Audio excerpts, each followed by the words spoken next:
we actually have a little bit longer. We're live. We're live. Live like on. a jive. It's on. Let's So nobody is there yet though. Just give them a minute to. Cheers, boys. Cheers, boys. Cheers. Welcome to another episode, huh? Yeah. Who can believe that we got this far? And we didn't even get cancelled yet. Yeah, you've been threatening it since day one. And after listening to the podcast in the workshop, I'm surprised you got this far. We are too. Fucking hopeless. There's 10 people have started watching us, mate.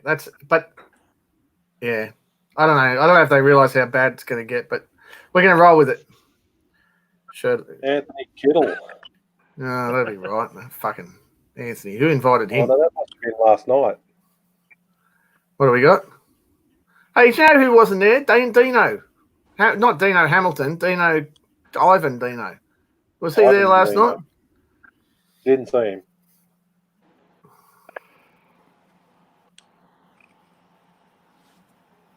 Oh, I know. I'm just dicking around on my phone trying to get it right. Yeah, I'm just dicking around on my phone, period. We just dick around with a whole lot of stuff and try and get it right. We're still trying. Okay, so just for you guys' benefit, we're going live tonight on our group, Knifemaking Down Under. We're going down on our podcast, Knifemaking Down Under. We're on Australian Blacksmiths, Bladesmiths, and Knife Makers, which is now Australian Blacksmiths and Knife Makers group on Facebook. We're on my personal YouTube and we're on my personal Facebook. And you guys might be able to add us to something. If you look at the top of your screen, you might be able to add us to yours. I don't know how that works yet. Good morning from Alabama. Fuck yeah. Good morning. Look at us. Where we are trying to stay awake, and this comes from Alabama. Yeah. From Alabama. Wow. There we go. Josh Foreign. Josh Foreman. Nice. All right. I reckon we got enough to get started. We got the 40 now. That'll do. Howdy, Les. 40. Yeah, we're up to 40. It'll get going. Should have an extreme language warning, says Facebook user. So just, guys, if you get a comment, you're going to put in some nice, witty little comments. We might not talk about the comments during this episode, particularly at the beginning, because we've got some stuff there to discuss with our special guest, Dean. And but if you guys go to the top link in where you're watching this podcast, yeah, I guess, scroll up, click on the link, give Facebook permission to use your name and picture, and you won't turn up like this. You'll turn up as, like, here we go, Eric. There you go, Eric. G'day, mate. So, happy days. It's all yours, Kevo. Well, something strange just happened there. My camera decided that it was going to turn off, which probably would be helpful for most of the viewers, but Defensive not mechanism. so helpful for you guys. No, your view yeah, changed, welcome Kev. along. Your picture changed in the camera. You look like Boy George all of a sudden. Boy, George. Fuck you, man. I don't get to say that sort of shit very often. That didn't take long. Welcome. Yeah, I know. Mert? Fuck. Mert, do you really want to well, hurt him? Do you really want to make him feel that way? How's it go? Do you really want to Does he really want to make me cry? Yeah, make him cry. That's it. Fuck. It's going back, isn't it? Fuck, mate. Oh, it is, yeah. That's my era. I mean, this is what normally happens in the background of our podcast startup recording. We do about 20 minutes of shit, and then we actually press the record button, or Corin just deletes that 20 minutes. We don't have that luxury now because we're actually live, been live for 4 minutes now, and we got a decent little lineup of people coming in and saying g'day. Welcome to the first official live stream podcast of Knifemaking Down Under, subsidiary of Knife Talk USA, just for shits and giggles. We have with us tonight a guest, Dean Hamilton, Hamo. Dean is from Bolaro Forge, or also Forge Through, which we'll get in and we'll talk about. So it's great to have Dean on. We've been meaning to get Dean on board the podcast for some time now, and it's only been through the fact that his forge was burning down with the fires, and that we've been slack bastards otherwise. Otherwise, we would have had him on a while ago. So, yeah, welcome along, everyone. G'day, guys. How's it all going? Thanks, fellas. Yeah, good. Thanks, It's Kev. been. Sorry, can't even edit that out. Okay, this is going to be a rough one. All right, let's kick off with what are we drinking tonight, guys? Let's get that out the way. Well, I'm on my usual red wine, but the nastiest thing that could possibly go on, and I've had experience with this already, is when the red wine runs out. It's getting the single malt whiskey in that glass, and I've suffered in the past, but I'll take one for the team. Cool. What are you on? I'm on the rums. The old Bundy spiced, whatever that is. Oh yeah, That nice. should see me through the podcast. Yeah, we'd hope so. You're gonna need a bigger boat.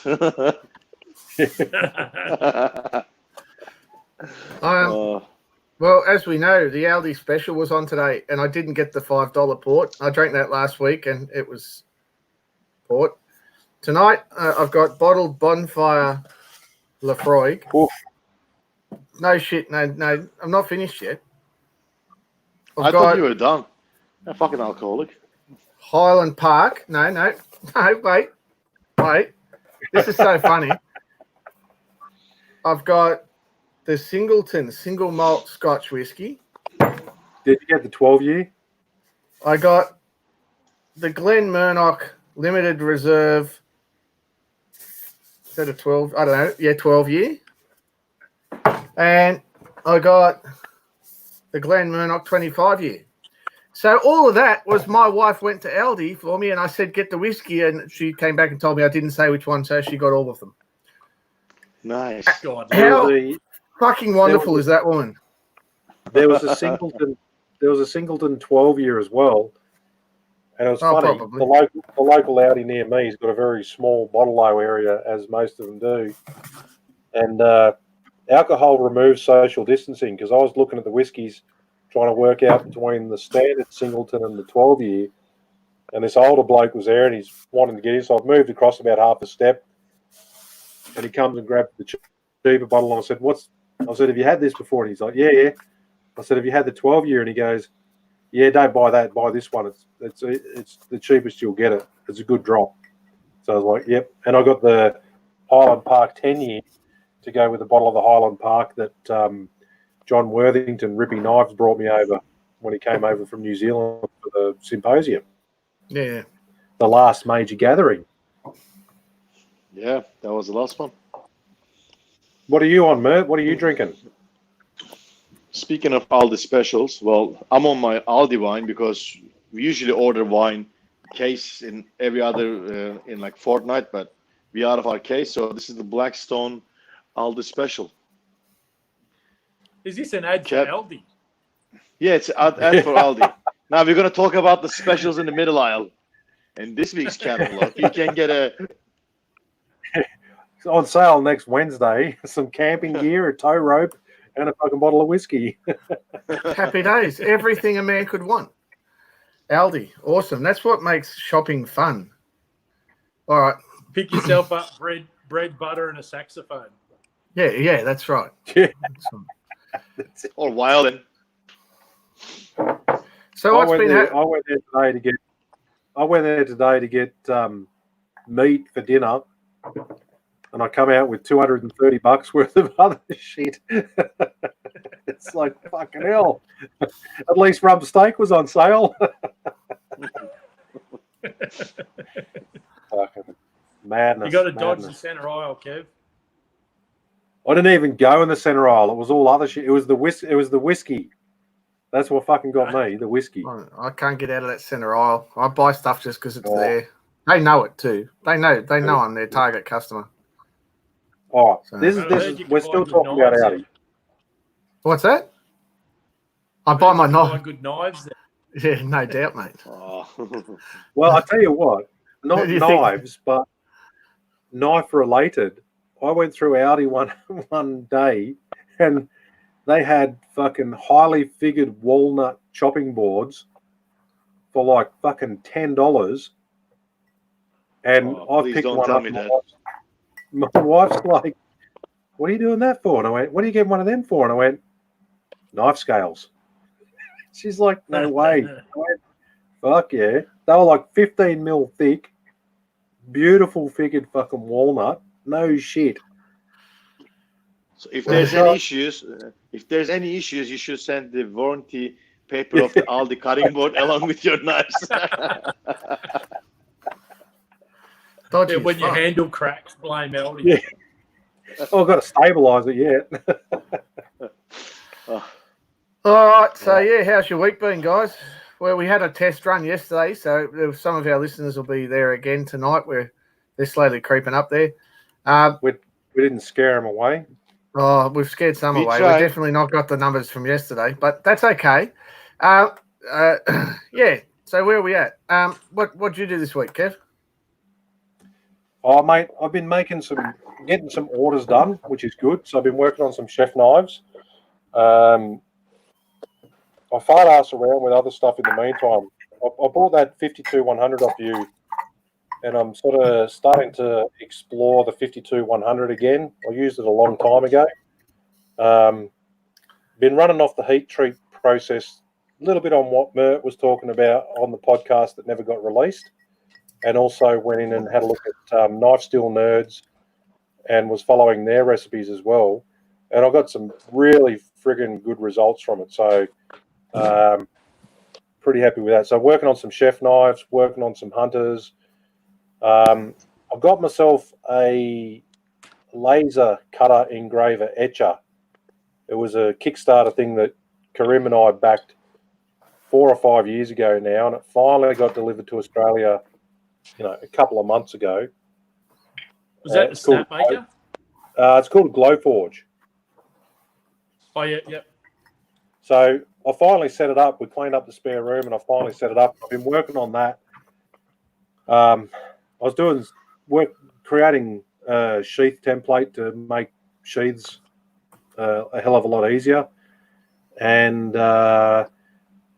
my old EIDO sword training instructor dropped by and dropped round a bock-end leather suba for a bock-end, so the wooden sword that we use.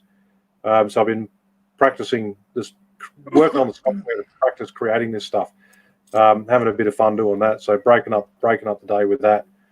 And that's sort of my last week, was working out the laser cutter and making knives. Awesome. I had no idea that you were in IADO and all that stuff. I had no idea you were doing that.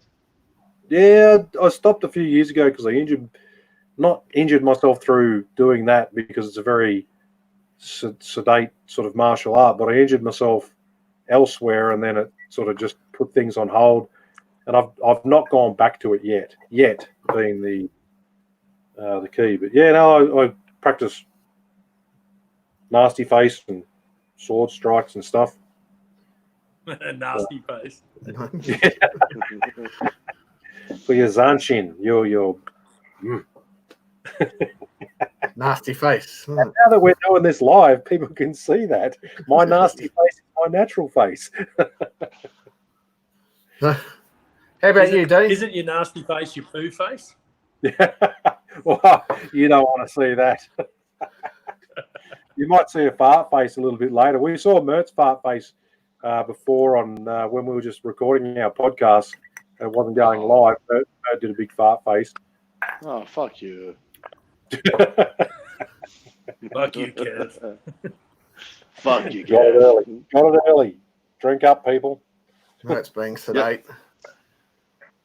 Kev pulled his. No, we won't go there. All right. How about you, Dean? What's your week been like, mate? Mate, my week's been filling orders.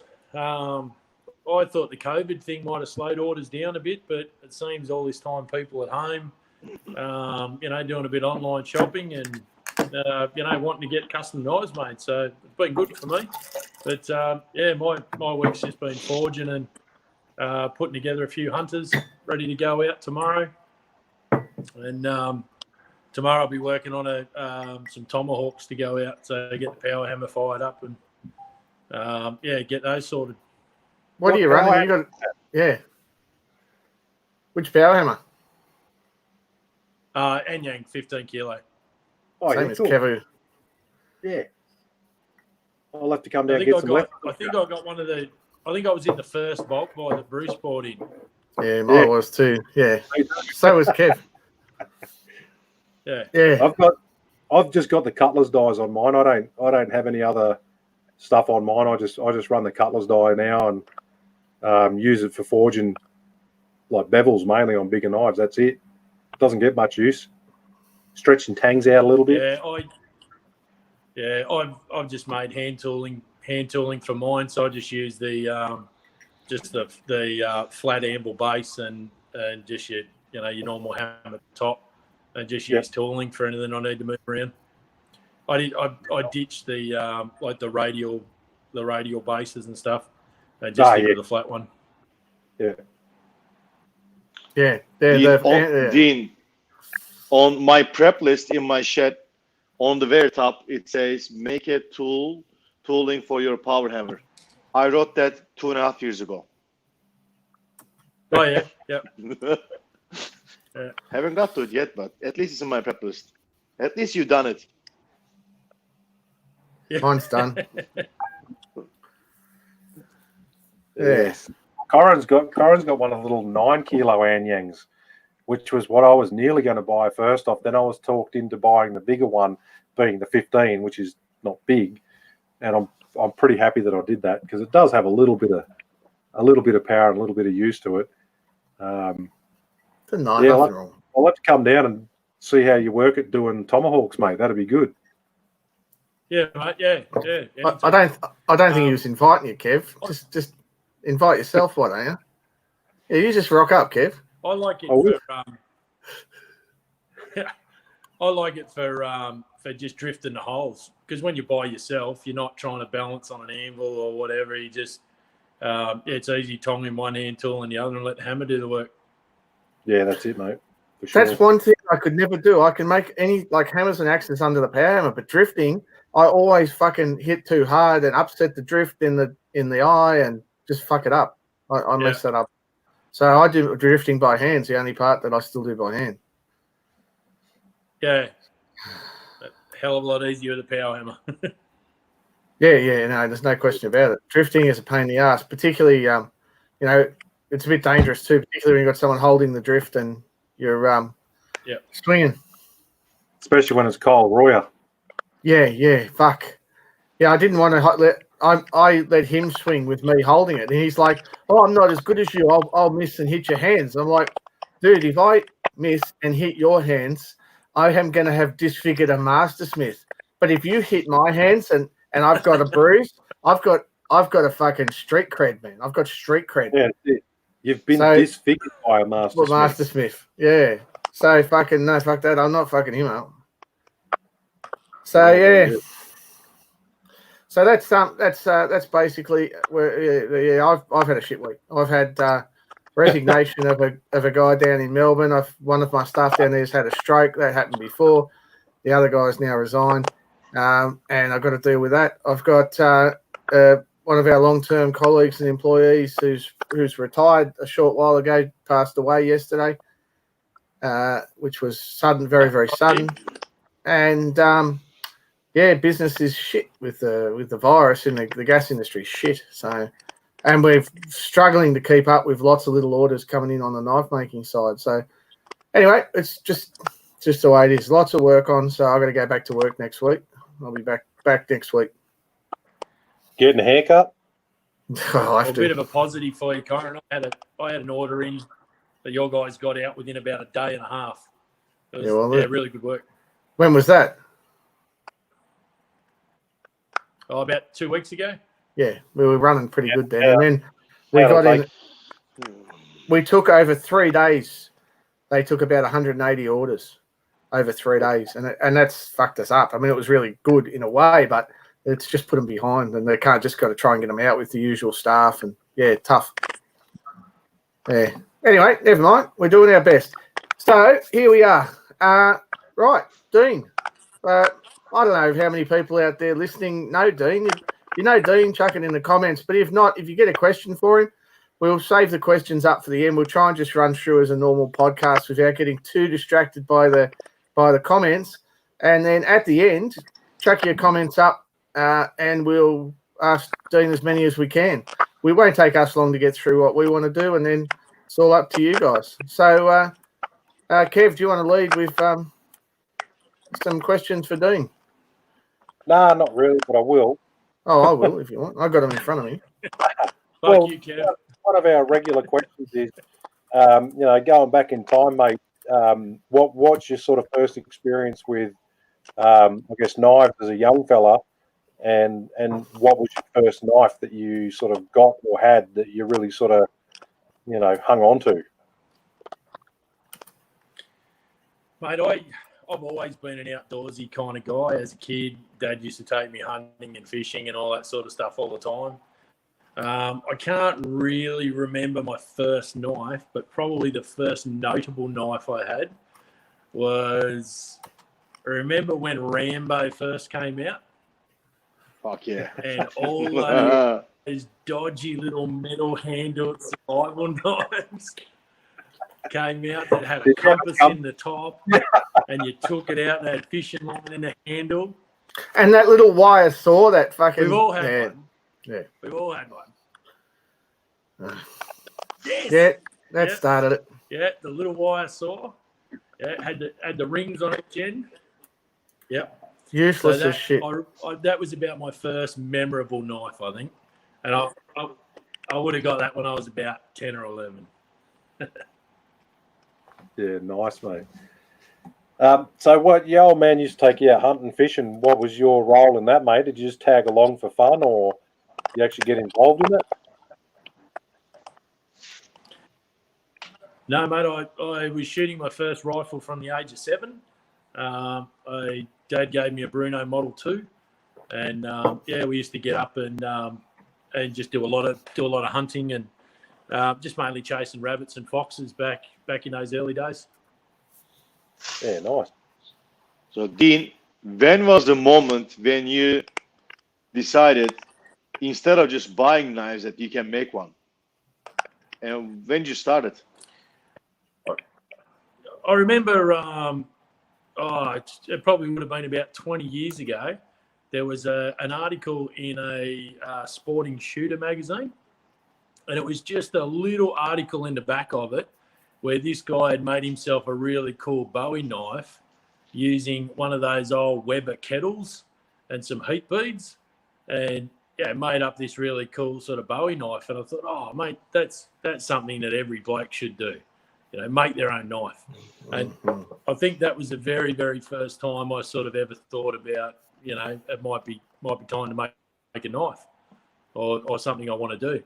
And after that, I started fluffing around with just having old knives that I had and rehandling them, and picking up knives at op shops and trying to polish them up and a bit of stuffing around like that. And that's pretty well how I started. Keeping you up, mate. No, sorry. What was your first knife? First knife you ever made by yourself? I went and did a course at Tharwell Valley Forge, and that's actually where I met Kev. Kev was helping Kareem instruct on that course, and so that would have been in, I think it was about 2009. Was it, Kev? No, a little bit later than that, but maybe 2011 or somewhere around there. 2010. I'm not sure. Yeah, somewhere around that. Wasn't the greatest time in my life, so memory around that time is a bit shabby. So why is that, fair Dean? enough, mate, too. Tell us about that, mate.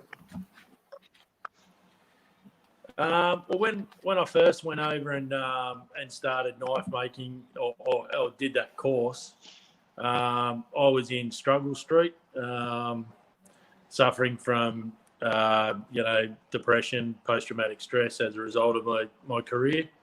I was off work at the time, in a pretty dark place.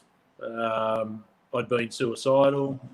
Didn't have a lot of value for myself or my own life, and sort of forcing myself to go and do that course just to get off the couch, just try and do something. It was a bit of a turnaround for me. It was probably the start of an upward curve in me getting better and improving my health. So the first time I met Kev, I wouldn't have been the most sunny bloke. I would have been pretty quiet and reserved at the time, and probably quietly shit my pants. Being out of my comfort zone in amongst strangers. And then you look how strange Kev looks. He's enough to scare you as well. That's it. I think all of us. Yeah, go, Kev. I was just going to say, I actually remember quite well that weekend, and I was in a similar situation with my mental health at the time, where I was, in a fantastic space, and helping Karim do the teaching. It was pulling two ways, mate. Like, I had the major anxiety of, same thing, like seeing other people that I didn't know, being out of my comfort zone, and also being given that opportunity to do something that was really fucking cool. So I was the sort of same way. I always put on my stage face, mate, when I'm teaching and stuff. A bit more talkative and a bit more out there, but I'm happy being that introvert when I'm in my own workshop. And I do remember meeting you and do remember that course quite well, mainly because you're a cool bastard, and it's not often that I've got to fucking sort of tilt my head upwards to fucking look at people. So most of the time when someone's taller than me, I particularly remember those occasions. But, like you're saying, that started up. Yeah, that's it. What was that? The big watches, mate. We're both into big face watches and stuff like that as well. Yeah. Nice. No, it's good. It's a good thing. Like that, I think sort of, we've talked obviously a lot since that course, but I had a similar thing, mate. When I did my first course there, it just pulled me out of a little bit of a hole, and I loved it. So yeah, it's great to see that, the same thing can happen with other people. Guys, one of the microphones is just showing like snap, crackle, and pops all through the audio. It's pretty out there. Can you guys hear it? Yeah, I can hear it. I can hear it. All right. I can't hear it now. Yeah. Stop now. It's when Kev talks. Oh, no, still going. All right. Okay. I'll move my microphone a bit away. See how that works. Yeah, who's crinkling that damn cup? Yeah, that's coming into the audience. Yeah. Sort it out. All right, we'll just shift shit around. All right. Could be a bit of feedback or some weirdness. I don't know. I understand audio, but anyone listening probably is kind of used to our shit audio. Doesn't make it right. Okay. Dean, you mentioned some important stuff there, mate, regarding the way you were feeling back then and that period in your life. And I speak to a lot. I don't speak to as many people as I used to, but you were one of many people that I've spoken to over the years that come to this hobby or profession or whatever it is to you, to each of us, from a background like that. So, yeah, tell us about how your business developed, and how it all sort of culminated in Forge Through, and what Forge Through is. Well, pretty well for me, as I said before. I was in a pretty bad space. I didn't hold much value for who I was. I sort of didn't have a lot of self-worth, and I'd always been I'd always been a highly motivated person. Always considered myself a pretty sort of good operator, and all of a sudden I found myself in a place where I didn't feel like I could achieve anything. And when I went and did that knife course, I walked away with 2 knives that I was proud of. And for the first time in a very, very long time, just even feeling that little bit of pride when I was at a time where I pretty well had no feelings, was just a little inkling to me that I can still get some enjoyment out of life. Because back then, I sort of almost thought post-traumatic stress was going to be a death sentence for me. I thought this is it for life. It doesn't get any better. I've either got to put up with this or check out. And that making that knife or making those 2 knives and showing other people and people going, oh, wow, that's really cool. I look at them now, they were shit, but everyone thought they were really cool. And like that sense of pride was something that I thought, okay, this is something I can actually do. So I just started making some knives at home, fiddling around, built my own forge, and then bought a Radius Master grinder, and then I can't remember time frames or anything like that. But then a few people started going, "Oh, can you make one for me?" And then I started getting a fair bit of interest in people just wanting sort of handmade knives out of little old me. So I started. I gave myself the name of Skin and Bone Knives, and it just sort of went from there and grew from there. Started a Facebook page to sort of show my work, and then sort of just got busy doing that. But how that led to the Forge Through program is I'd sort of got to a stage where I was confident in my own sort of knife making ability, and I'd climbed a long way out of that hole myself, and was actually starting to feel quite good about myself, and could see light at the end of the tunnel and a bit of growth out of that sort of dark spot. And the vessel for that for me was knife making. Was when I was standing in front of the forge and belting steel on the anvil, there was no other memories. It was just mindfulness. It was living in that moment, and that was incredibly good therapy for me. So for me, it was. I thought I needed to share this with other like veterans and first responders that might be sort of struggling a little bit, and give them an avenue to be able to experience the same things that I'd experienced, or hopefully get the same joy out of it that I did. So I started the Forge Through program based not wholly and solely on the actual knife making, but using knife making as a metaphor for change, as a metaphor for changing us as we change the steel when we make a knife. So basically, I think it's beneficial to be able to sit down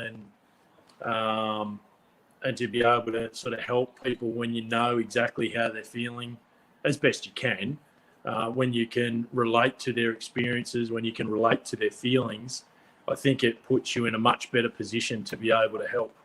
Because I know when I was in that sort of bad spot, I didn't think anyone in the whole world knew how I felt. I felt pretty alone. I felt sort of, my wife supported me as best she could, but I still felt she didn't understand what I was going through. And I kind of really wish I had someone there at that time that could have like shown me that things get better. So I suppose through the Forge Through program, I'm trying to extend that to other people. Yeah, absolutely. It's such a fucking awesome thing. I have been through some pretty dark stages myself in life when I was very young, or young adult, late teenager, broke my back, went into a world of pain because, you know, my projected career path, everything that I was thinking about doing just went downhill. And I've had a lot of the same experiences and been in the same position as yourself with that. And then, you know, I had other avenues like modifying cars and doing all that sort of stuff. And I built up some, you know, lifelong friendships with people through, you know, doing stuff that was cool. But knife making has been probably the premier thing for me that just gives you that focus. I still have my days where, man, I don't want to get out of bed. I don't want to get out of bed. My head still tells me some days, just fucking lie here. And you get over it and you get up. And as soon as I'm in the workshop, as soon as I've made that step to get in the workshop, there's a fucking switch and the fucking brain clicks. And it's like, right, productive. And it's fucking amazing. And then sometimes, you know, you leave that workshop and the fucking brain switches back to that thing, but you can control then and just go, no, fuck that. I've just had a fucking awesome day. I've just achieved all this cool stuff. And I've actually had some guys come through my workshop having done courses with yourself, you know, coming through for that next round of things. And man, what you're doing, and I guess also what I'm doing with those guys, it's a fucking massive change to people. It's a profound change.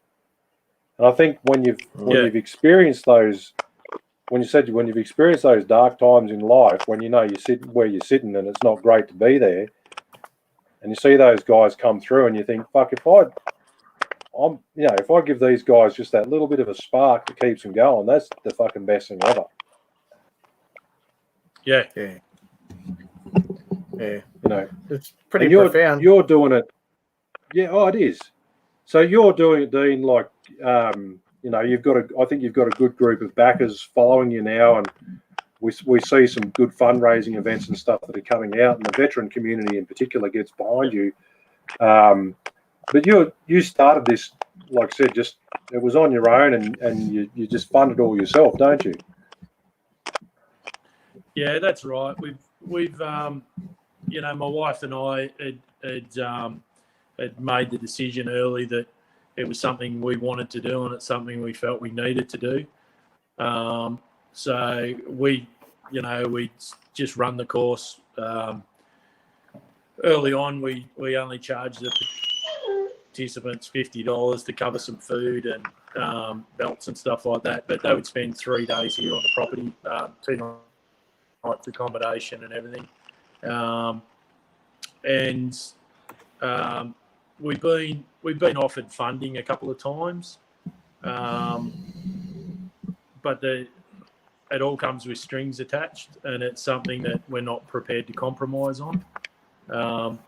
Like, you know, the money doesn't interest me. Actually being able to do what we really want to do, it makes a difference. Like, you know, we've been offered funding that states that we sort of need to get that funding, we'd need to run it in a certain way. And I don't think that works. I think there's enough out there, people doing things a certain way. We do things quite differently here. We do things very differently here. It's not about. What are you doing to your dog, Mert? He's trying to have a serious discussion here, Mert. Your dog sounds like he's. I'm trying to get him out. He doesn't want to fucking get out. Mert's dog's about 97 fucking kilos. And it's like 3 months old. Look at it. It's 6 weeks old and it's like 700 fucking kilos. Yeah, he's 8 months old. He's 40 kilos or something. Buddy, let's go. I tried to get him out. He doesn't want to go out. He just wants to be famous, Mert. He wants to be famous, mate. You leave him be. Can you put your camera back on your dog? Yeah. Okay. Okay. You have to say, fuck you, Kev. Repeat.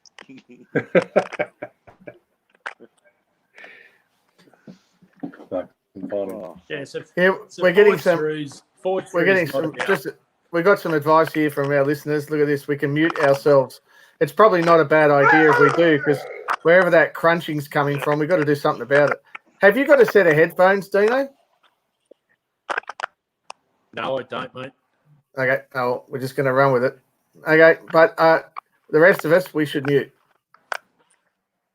Yeah, I just did a mute and it wasn't mine, so somewhere else, I think. That's all good. That's all good. Early days. Well, it's gone now. Whoever muted. Who muted then? Did Mert mute? Yeah, Maybe I it's didn't. me. I don't know. I I just fucking muted. kicked him out. I kicked him out. All good. Anyway, we can put up with a little bit of So rustling noise. The program's not just a knife making program. We through the people that come through the program, we create basically a support network. It's ongoing involvement. Right now, I've actually got the first bloke who was ever through the course and sitting here dropped in for a few wines and a chat to Sabo. He's and this is where the strength of the course is for me, or the strength of the program. So Jeff over here was pretty well the first bloke who come through on the official program that I'd run.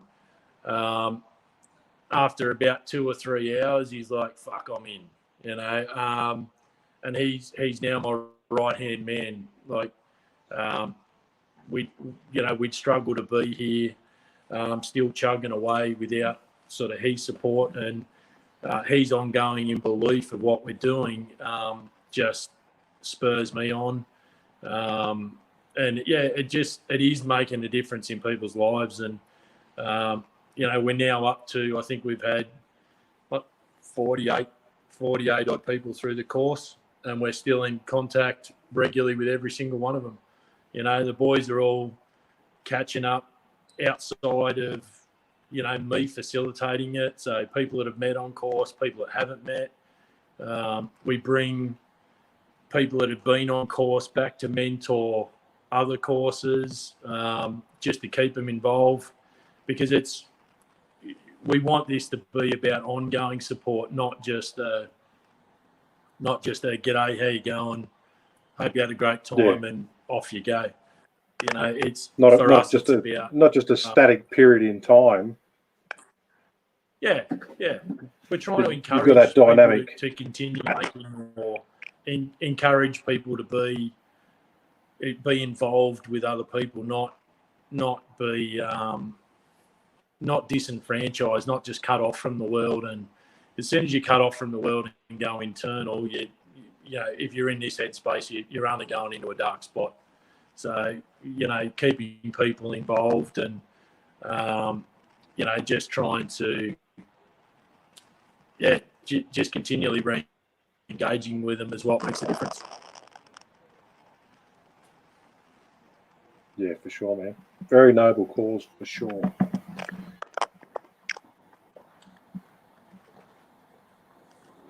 But Darren, I just want to you're say muted too, still, mate. I'll get the hang of this shit. As you said earlier, Kev, we've got quite a few people now that are helping us out wherever they can, which is absolutely fantastic. You being one of them. You're always helping us out with steel. Corin, you're helping us out wherever you can. I don't know if you guys realise how far that help actually extends. It's not just giving a bald-headed fucking knife maker down the coast a bit of steel or some stuff. What it shows to the people that come through the course is that there's other people out there that care enough to to do stuff that gives them a hand or helps them kick along. So, and that speaks volumes. Your participants, they're not just they're not just ex army or something like that. They're ex services as well. Yeah, all kinds. Yeah, veterans and first responders. So right. All your military. So Navy, Air Force, Army, police, fireys, paramedics. So how many people have been through the course since you started it? 48. So Wow. we only run two people. We only run two people per course. Yeah, 2 and a mentor is the standard sort of. Yeah. And the reason Mate, we do that is because most of the we make a knife, but most of the course is about talking. Most of the course is about just people don't have to divulge their deepest, darkest secrets, but we might talk about coping mechanisms, and for me, because I've been in that spot, I can see if somebody's struggling, so I can just cater my instruction to help them along. I can see that they might be struggling with lack of concentration or whatever, and I'll just slow it up, or because once you've experienced those things, you can then identify them in other people, and I just think it allows you to be able to help a lot more effectively. Yeah. So when you were saying about the support thing, mate, it was like, I freely give you the steel and stuff with no expectations of anything other than I know you're doing a good job and you don't have that money coming in to support you. And I don't necessarily have a lot coming in, but I think it's a small gesture. But it does go a long way, because some of your guys have actually sent me messages, having done the course, and you've obviously said to them somewhere along the way that I've supplied steel or whatever. Yep. And man, it's fucking humbling. I tell you right now, it's fucking humbling getting a message from someone because I've given you some steel, and what they come across as, like you said, it's not the steel, it's the fact that we're helping support this network that's, getting these guys potentially out of a really dark space and putting them into somewhere where they feel like they can achieve something, where they can do something. Well, they don't feel like it. They see that they can do it.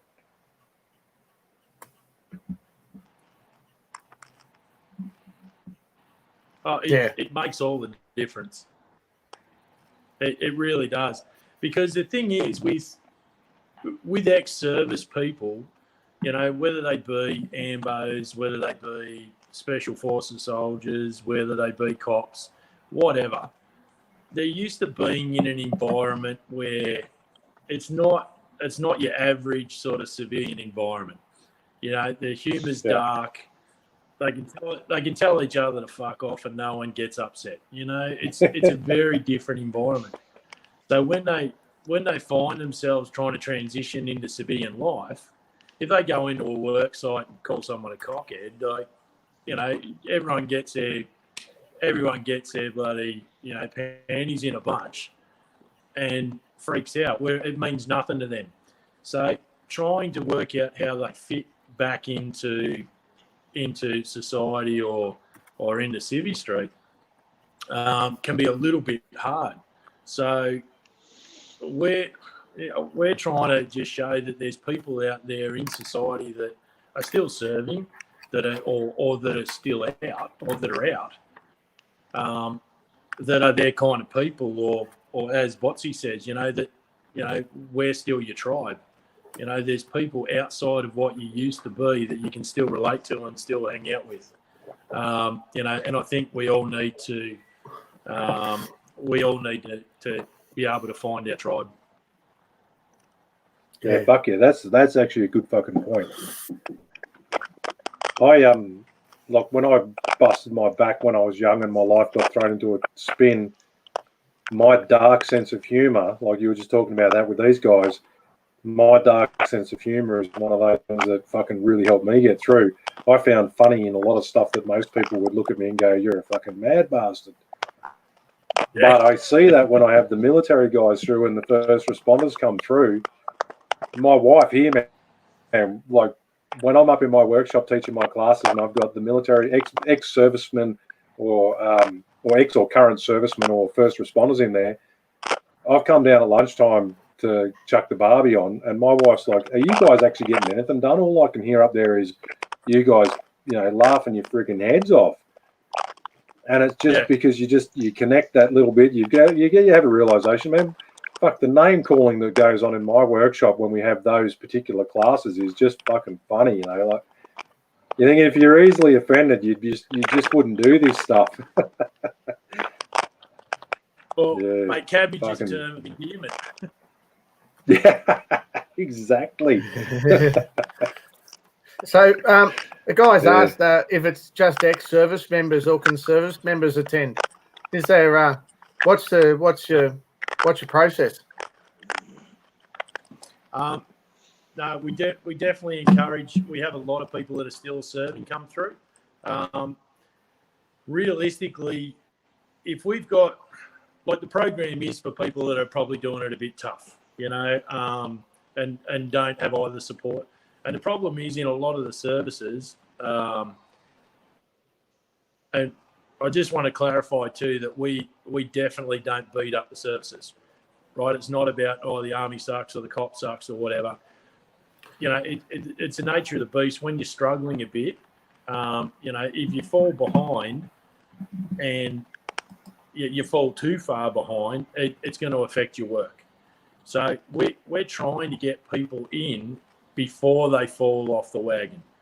You know, give them a little bit of support. Give them someone they can talk to, you know, before they get to the stage where, you know, their world just crumbles. So we encourage people that are still serving to come on board, you know, build those friendships, build that support network that, you know, they can actually turn to and just go, well, you know, send me a message, Hammer, I'm having a shit day, whatever, blah, blah, blah, and move on from there. So, yeah, although we try to look after people that are a little bit further along, you know, we're really trying to get to the people that are struggling and they're just not getting any assistance. Is it a still struggle is it a still challenge to get the people, especially the ones that are still working in the service, to speak up and saying that they need the help? Or is this stigma a little bit changing a little bit? No, I don't think the stigma is changing, Mert. And the reason being is because I think as a society we accept mental health issues a little bit better. Yep. But the problem is when you're in an organisation like, and I can only speak for the police or the military, that what I've been in. I can't speak for fireys, ambos, whatever. But the thing is if you're in a job that you're carrying a gun on your hip every day, and you're going out into society, and then all of a sudden someone realises either you put your hand up and someone thinks you're mentally unstable, the very first thing that happens is you lose your gun. So then that adds to that sense of, right, okay, now I'm just a veggie. You know, now I can't even do my job anymore. Yeah. So there is still that, not so much a stigma, but that reluctance to seek help before it's too late. So in the past we've forged through, we've always had pictures at the end of the smiley faces and that on the guys making knives. And I think we're going to steer away from that now, because I think anonymity will actually help us to get people that are still employed in to get some support, get them through the program, keep their identity on the down low, and then hopefully that'll attract those people that are, you know, before they go off the cliff. I think it's there is still definitely an issue. There's still definitely an issue with, I suppose, coming out and putting your hand up when you're still actively in those organisations. I will say it's a still brave thing to do, to be able to say, hey, I have an issue while you're still working. That must take a huge amount of balls to say while you're still working, saying, hey, I have an issue, because this might be seen in 10, 20 years ago. This could have been seen as a sign of weakness by some.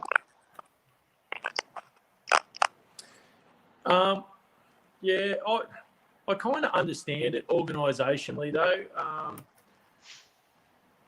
It's a little bit difficult. Like, say for argument's sake, when I was struggling and you know, like I was at a point where, you know, I nearly took my own life in my gun loading room at work. At one point, it was very, very close, and so now I reholstered that firearm and I went out to work for the day in amongst the public. Now, I was not in a stable, sane place in my mind at that time. Essentially, if I had gone out and done something on the street that resulted in somebody dying, you know, I get it organisationally that if people put their hand up, you know, the organisation has an obligation to go, well, all right, you know, you probably can't be in an active role, and I get that, I get that. But my whole thing with Forge Through is if you haven't got to that point where you're that bad, do something, like reach out to people, even if it is a little discreet, reach out to people that might be able to understand, because I really believe if you voice it early enough and you seek the right help, that you can put off what some would think is the inevitable. Yeah, it's Yeah, look, for sure. I come from a position where I can't claim to understand it, and you know, I can't understand what these guys are going through because I've not been through what they've been through. I've not lived their life, and but I'm intensely thankful that they have, because in a society, any society, we need people that will do those things and be in those positions and see what they see and basically do it for us. And so for that, I'm eternally grateful.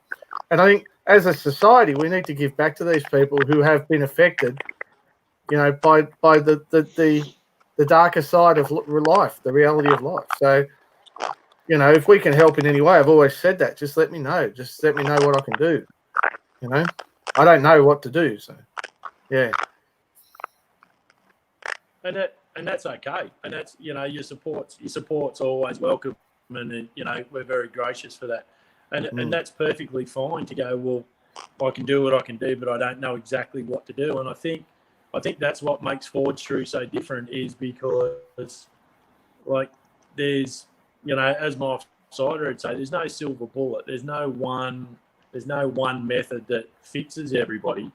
But it's amazing how powerful, when you're sitting around a fire and you've got a couple of beers under your belt, it's amazing how powerful just a knowing nod is. A nod from someone who knows exactly how you feel, you know, and yeah, I don't know. I think that's a pretty powerful thing. Yeah, absolutely.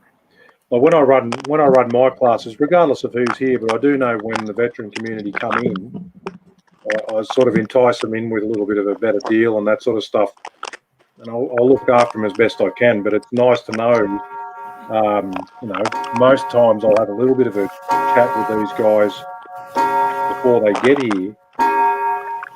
Corin's clock's going. Who's got the ding, ding. That's my. He's live streaming from a fucking church. We get used to this in the podcast, mate. Live feed, it's a bit different. You can't fucking edit that shit out. That's my great grandfather clock. Yeah, when I get, especially when I get the veteran guys come into my place, I want to try and have a bit of. I reach out to them and ask them just the simple things like, you know, is there anything that's going to potentially, you know, cause a problem or an issue or bring out, because we're doing things that involve loud noises, sparks, like I said, intense train of thought at periods of time. But I also have in my workshop, and I generally have to point it out, not so much in a humorous way, but I point it out to the guys that come in that haven't had experience with being in a bad place. I just have little motivational shit written all over my workshop wall. And it's a simple thing of like, you know, remember to breathe. You're here to have fun. You know, tough going. Tell me how many knives you've made before, that sort of stuff. And it's written all over there. So those guys that are on that machine at that time that see the likes of yourself and myself, that we're showing people how to do stuff, and we make it look like fucking magic. We grind a knife and we pull it across there and we go, there's a fucking good finish on a blade, like an even grind. They don't experience that. They get there and they get a wobbly grind and stuff. But I always have this stuff and I point out to them, like, you're going to experience fucking highs and lows in this thing. But it's facilitating that sort of side of it, especially when you can with, I've got I call them repeat offenders. I've got guys that sign up, come down to me on a reasonably regular basis. And we've got a pretty clear understanding now that we could be in the middle of doing something and, 2 seconds notice is all I need. If they're not in the right headspace, they can go outside, they can sit down, I can get them a cup of coffee, or I just give them time to themselves, and then they're back in, and it's good. But you've got to give them that sort of freedom, I think.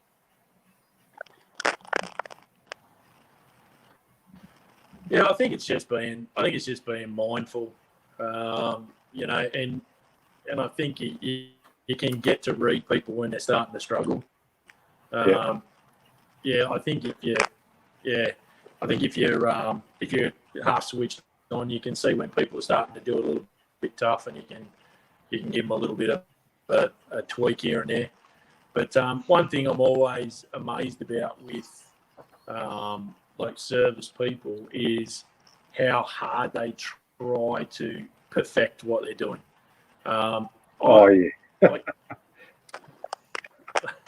Like we do. I'm not sure how other people run courses, but here we do everything 100% freestyle. It's like, right, you tell me what you're working towards, and let's go. And as I said earlier, I use knife making as a life metaphor. You can't pick up a piece of steel and change it without putting it through the heat. With people, like, change is very rarely born of comfort. You know what I mean? We've got to make ourselves uncomfortable. We've got to put ourselves through the heat before anything changes. If we make a blade and something stuffs up, I'll put it into just an example of, okay, life doesn't always pan out exactly how we thought it would be, but let's make the most of what we got. Let's change this. Let's do this. Let's make it something else. Let's make it what it's meant to be. I never forget when I was at school, we had to see a careers advisor when I was about 15. And a careers advisor blatantly said, right, what are you going to do for the rest of your life? And as a 15-year-old, we're supposed to say what we're going to do for the rest of our life. Fuck me. If I had to stick with what I said then, I'd still be a porn star. But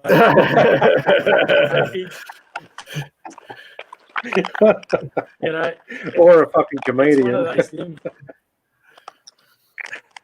Life changes. You know what I mean? Things will pop up that block one road, but there's always another one around it. You just got to be able to open your eyes, be prepared to change, be prepared for life to be something a little different than you thought it would be.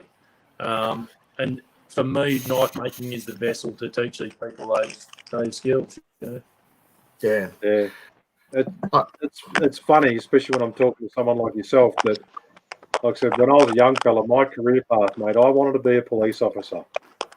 I actually wanted to be a federal agent, and that's what I was going to go. I was going to go and enroll in uni out in fucking whoop-de-doo to study the right courses to get me there. And then I fucking busted my back, and I was just like, well, fuck, what now? And then I had like a lot of years of just doing shit fucking jobs, honestly, shit jobs for shit pay just to get me through. And then I managed to get into the public sector, and 17 years later, fucking had another fucking bit of a blackout there. But you're right, you're like, it took me till I was fucking, I think when I went to do the knife making, I was like, this is actually what I want to do. This is the first time I know what I want to do. But do I want to do this for the rest of my life? Who fucking knows? I'd like to go and see my career counsellor now and still ask the same fucking question. Be like, what do you want to do with your life, Mr. Slattery? Oh, fuck, I don't know. I'm making knives at the moment. It's going all right. That is good enough for now. I think a lot of what the problem is when you talk about that is, there's this social identity with what you do. You know what I mean? Like, what you do has so much bearing on how people view you. So when you've been a career soldier, or you've been a career police officer, or a career AMBO, when your career ends and not under circumstances that you would have been desirable, all of a sudden your identity's gone. Who are you? And the thing is, we need to rediscover who we are. We need to go. It's okay to be who we are without a job identity. Yeah. Like you go to a party and you tell people you're unemployed and see how quickly you're standing there by yourself, because society looks at what we do as a measure of what we are. Mate, that's bullshit. You got to flip that upside down. You've got to look and develop yourself as a person that is a good person without any attachment to a career, or without any attachment to what you do for an income. That's I don't know. That's sort of my passion, is to go, well, we can all come out of these dark times. It's a funny thing.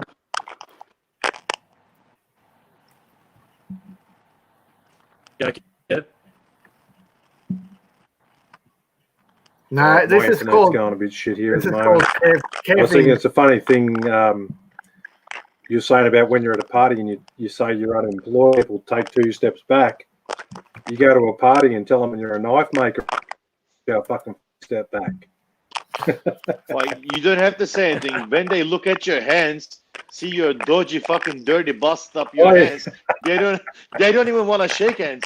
Even before, like, they just like walk away from you. Like, ew. And that was Fuck even you. before the toilet paper shortage. Yeah. Oh. Now they're black and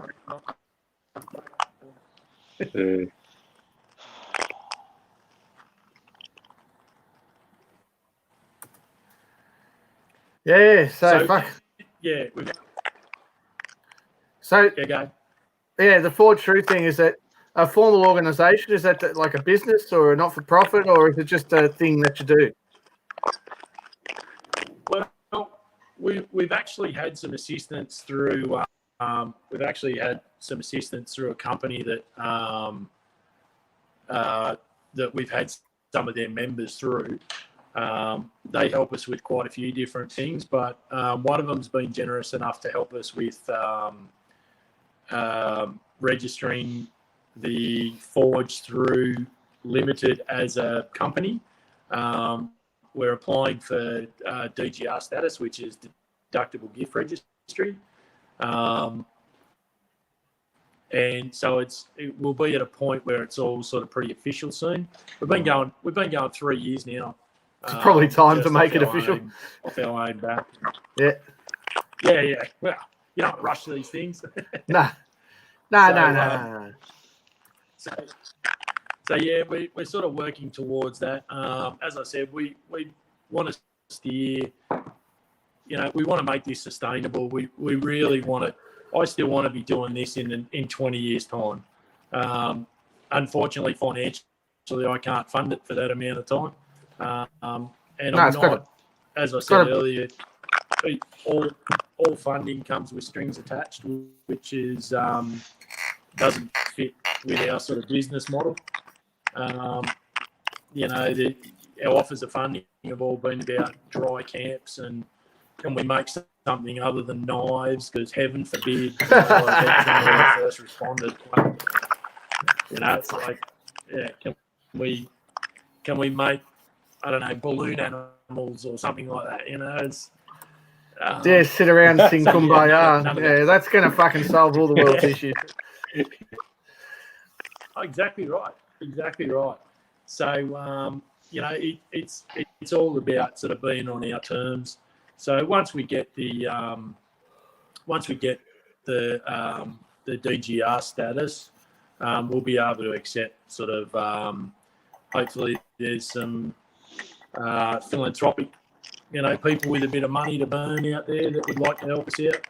But at the end of the day, mate, we'll just keep doing what we're doing. If assistance comes along, that's great. If it doesn't, whatever. We'll just keep doing what we're doing for as long as we can. So tell us, when you did that That's first... a good way to be too. Yeah, fucking hell. When you did the first course at Thawa and you went back and made your own knife, your first one sort of thing away from Thawa, what did you use? What sort of tools? Were you in the Weber kettle, or what did you do? No, I knocked up a little forge. Before I left, I bought a Venturi burner off Karim. Yeah. I told him I wanted to go home and do some stuff. So he had a burner set up there and a gas lead. So I went home and welded up a little forge. And mind you, I can't weld for shit, but it still stuck together for a couple hundred knives. So that was all good. But it looked like a bird shit all over the outside of it, but whatever. But and yeah, at that time I was just using whatever steel I could find. Like I did and Corin, I know you're going to freak out, but I did the files, the unknown steels, and. But I'm not going to freak out. That's how I started. That's how I started. I started out with leaf springs and files and me. I don't have a problem with it. I just think what I have a problem with is somebody who makes a knife and says, "Look, I made this out of W2." Fuck off! You made it out of an old file. End of story. I know, mate. I'm just taking a piss. Oh, that's all right. Sorry, but, I bit. Just so you'll be happy. Yeah. Well, mate, back then, Gamma K wasn't around to get steel from. No, we didn't start until 2013. January 2013 was our first shipment of steel. Yeah. So so I just started with that sort of stuff and just basically got the idea of just moving steel and just trying to better my skills, and my handle fit up probably developed a hell of a lot quicker than my forging skills did. But I was having fun. It took my mind off. It took my mind off where I was, and it was very therapeutic. So I just kept going. Just didn't stop. Cool beans. Cool beans.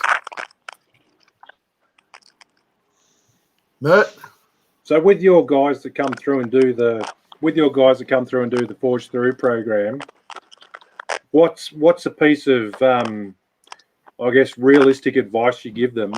They've come through, they've done course. What tell them as an expectation when they go away to do this themselves? What's something that I guess give them a bit of a reality check? We're not trying to breed knife makers here. I teach them in a way that they can go home and do it by themselves, and try and encourage that. And we've had quite a few go on to continue making knives. But the lesson in Forge Through is it's more about seeking that support, just looking at being able to look at themselves and just go, change is okay. You know what I mean? And that they're worth putting the work into. The whole thing is just a metaphor for, taking what we thought life might be and turning it into something else that's more useful than what it was before. So yeah, it's a bit of a hard question, Kev. So the guys that do go on to Forge, 9 times out of 10 they'll keep coming back down here, and we just do further. We do further stuff. Like we have like little Forge Through hammerings. We always try to get some sort of get together going. We got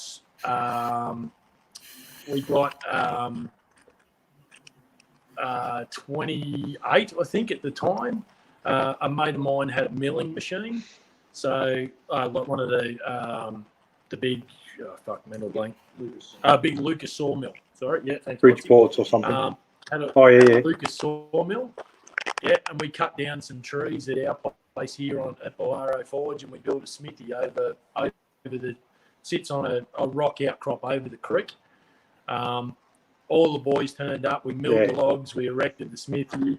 We sort of got it all set up. So they now have a bit of ownership for the program. Like, they come back to mentor and look at the smithy and go, we helped build that.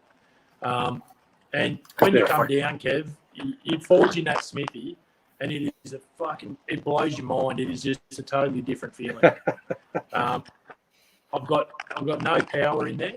I refuse to put power to it. So it's all fly presses. It's all just anvils, hammers, and you're overlooking the creek with one of the most beautiful bloody gums hanging over the top of it. It's just amazing. Yeah, nice. That's awesome. So how do you run your power hammer without power? So no, I've got a workshop at the top. Oh, right, okay. I was just checking. Yeah. So Dean, with all this coronavirus bullshit, are you still able to do courses? Are you on hold? If you're gonna open, when you're gonna open back up? We're on hold, Mert, but we've just had we're kicking off again in June. So we've been on hold. The bushfires stuffed us up for the first couple of months, but we're planning on resuming in March, and then we got COVID, so we're back up for June. If people wanna find you, how they can find your classes and how they can find Forge Through? So we've got a website called forgethrough.org. So forgethrough.org. They can send a message through there. We've also got a Facebook page called Forge Through. And they can jump on there, send us a message. We don't book very far in advance, and the reason we do that is, we had, I think it was the second year, we had a bloke that was due to come on course in 2 months' time, and unfortunately took his life prior to that, and didn't make it. So we try not to book too far in advance. So if we get someone who's in crisis that needs a bit of time out, we can just slot them in. Do what needs to be done. So I've got a fair backlog of people, but we try and massage it, and we always try and make sure that we try and I never put two veterans on together. I'll put a veteran and a first responder on together, because the last thing we want them doing is sitting around, talking about trips to Afghan, or talking about who did the worst fatal, or all that sort of stuff. So I always mix them up, and what that does is it gives a veteran an understanding of the trauma a first responder might go through, and gives the first responder an idea of what a veteran might go through. And it gives it it shows them that no matter what the cause is, the result is the same. Yeah. So it gives it a sense of normality. He's going through the same thing as me from doing a different job. I'm normal. It's normal for me to feel this way. Exactly. Yeah. No, that's gold, mate. That's really gold. Yeah. There's a question on the screen. That's how we run it. Yeah, the question on the screen seems pretty important.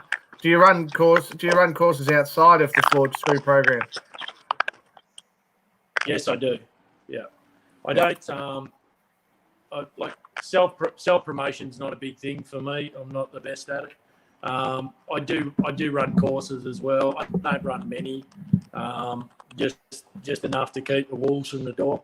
But if someone's interested in coming and doing a course with me, they can find me at Skin and Bone Knives if they like. Yep. No, fair enough. Good. All right. So I guess you've been full time. You don't have an extra job other than the one I see you at Braidwood. If you're ever driving through Braidwood, stop at the outdoors store. It's always, I drive down there reasonably regularly, and every time I always try and stop in and say hello to Dean. If he's on, he doesn't work there very much, but seems to be every time I go through, you're there. And you always buy something. Yeah, always, mate. Always. Just stop and I was going to say, a couple of shirts or a pair of boots or something. Yeah. If you want a good deal for some really good stuff, stop in at Braidwood Outdoors. What's it called? What's the official store called, Dean? Yeah, it's called Braidwood Outdoors. Good family business. Donna runs it there. Great chick. Just good brands. Yeah, just good. Yeah. Good quality country store. Yeah, no, it really is. Really is. She's fucking funny. It's quite small, but it's got a lot packed in there. So, yeah, there's something for everyone. Well, so long as you like outdoors. Well, that's it. Screw you if you don't. Yeah. So, yeah. Now, you mentioned Karim and you mentioned that, but in terms of not just knife making, but who would you consider to be your biggest mentor? And how's their relationship helped you out? I've got to be honest. As you would know, like I don't attend the shows, like showing my knives and stuff there. I try and get through and have a drift through and all that sort of stuff. A lot of it has been going alone. I suppose probably the knife maker that I would talk the most to, and that's really not a hell of a lot, would be Kev. Kev and my styles, I think, are quite similar. He may think differently. No, I see it, mate. I think they're quite similar. Thanks, mate. Yeah, I think the anxiety crowds and all that sort of stuff and probably still being that little bit of an introvert in some aspects keeps me to myself. It's not a good thing. It's something I need to improve on. But yeah, I watch a bit, like I see the skills that come out of some of the other knife makers, and like Uncle Kev, and I only just recently found Jason Heineman, is it? He's down your way. He's on the south coast somewhere. Yeah.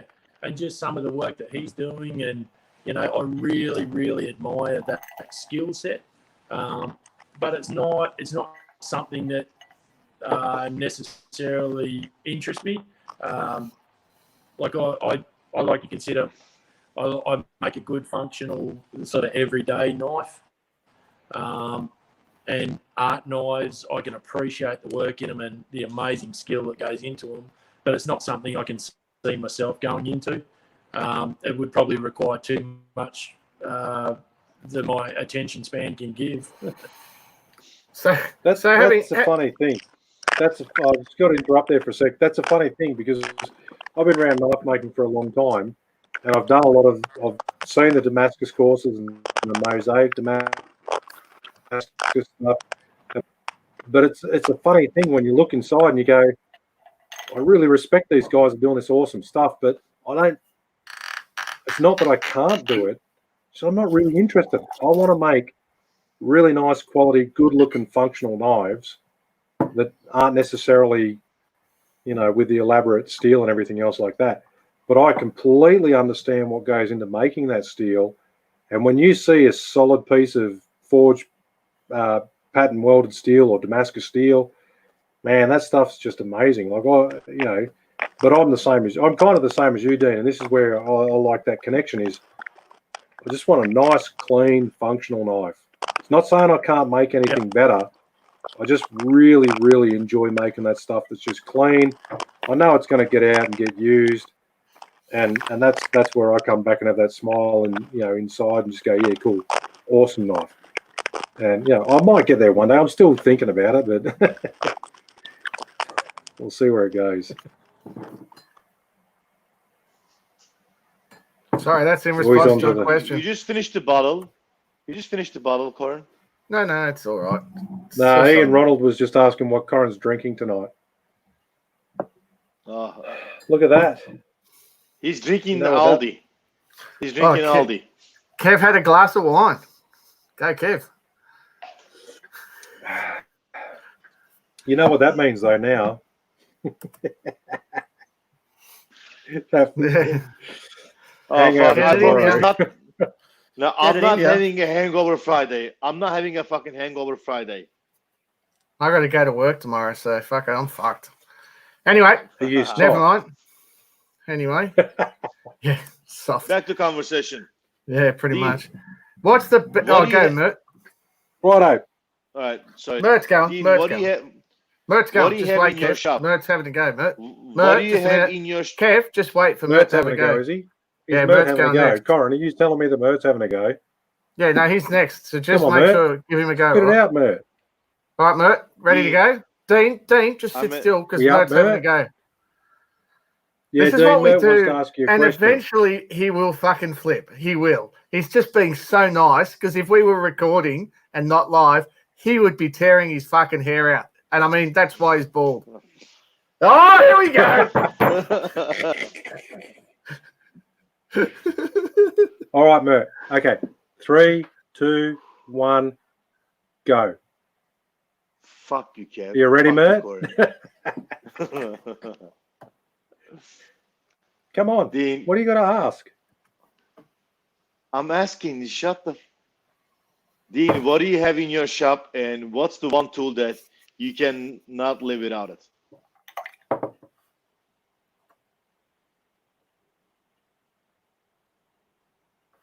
Hey, fuck, he's Can on you mute. guys see- Wait up. No, try again. Are you on mute? Yeah, I No. muted him because that crunching shit coming out of him. Go. Fucking cooking that way. Can you hear me now? Yeah, he can hear you. You go, Mert. Dean, what do you have Do it, in Mert. your shop, and what is one tool that you cannot operate without? What is your one must-have tool? Oh, A good hammer.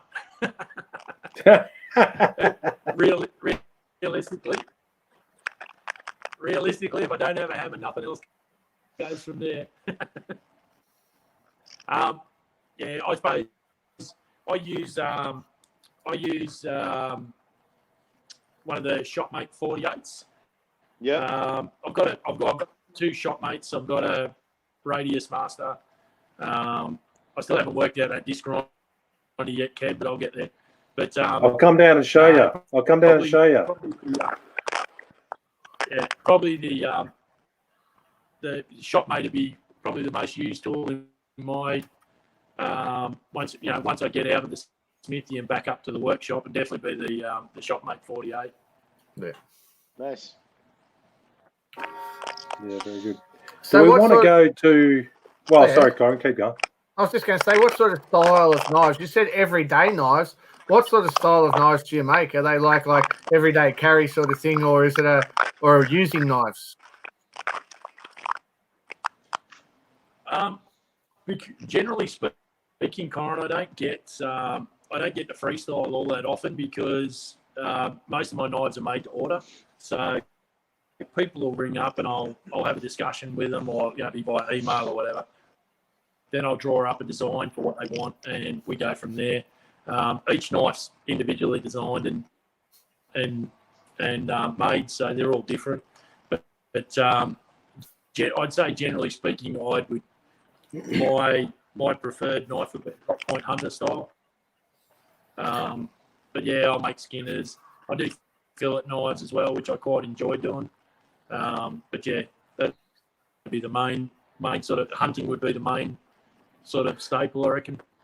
So everybody, hopefully, who's into knife making has made something that they've stepped back from, and it may not be perfect, but they've stepped back and looked at it and said, that's the knife I'm most proud of to date. Which of your knives is the one you're most proud of as of now?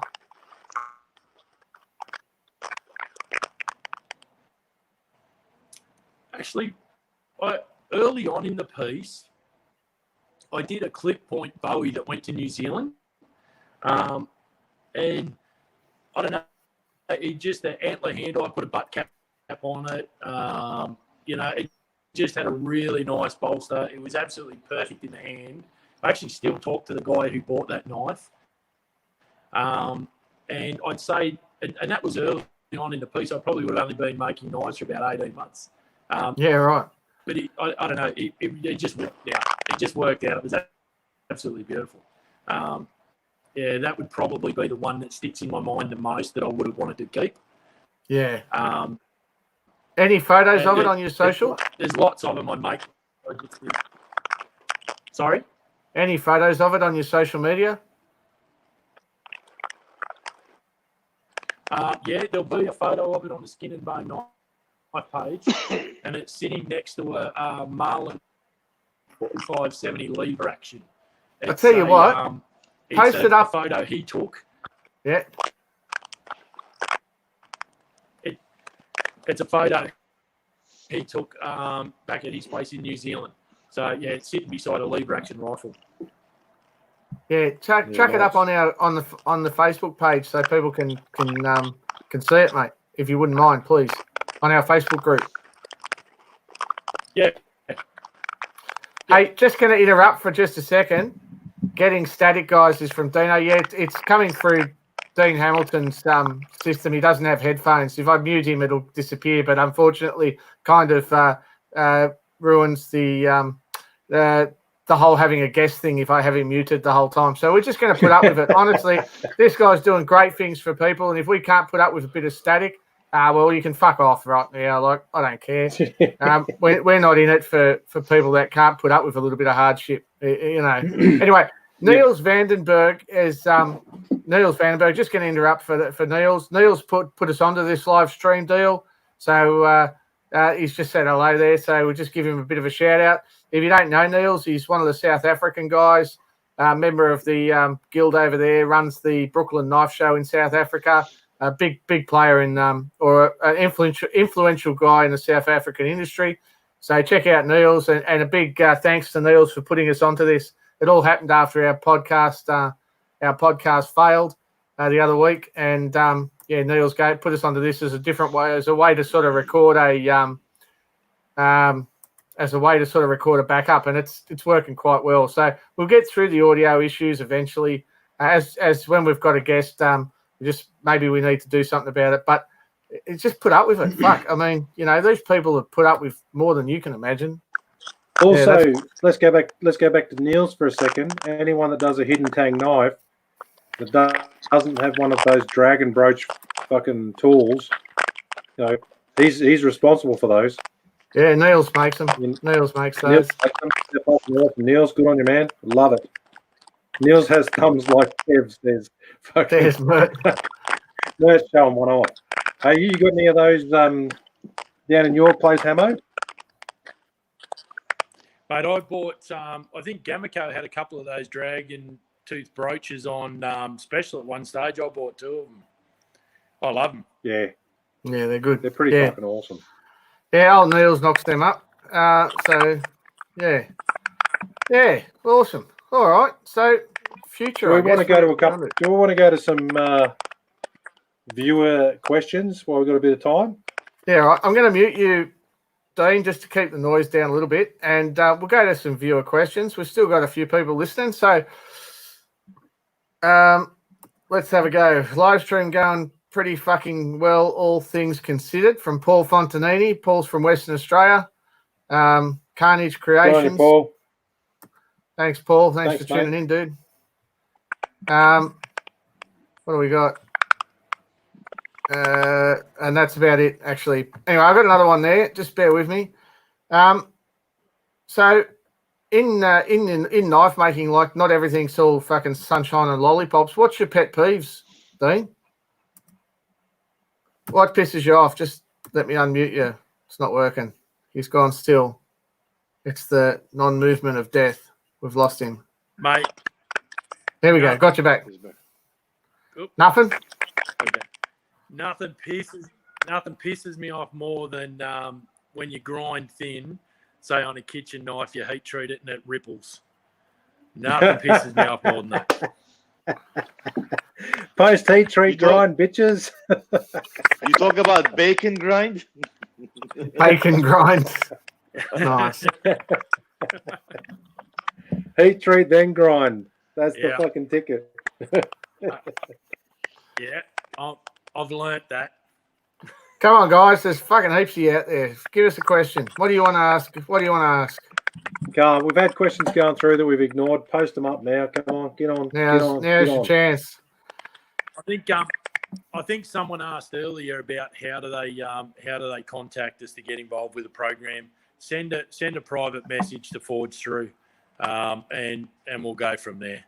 As I said, Forge Through is about getting people started with a bit of help and sort of getting them started on that knife making journey.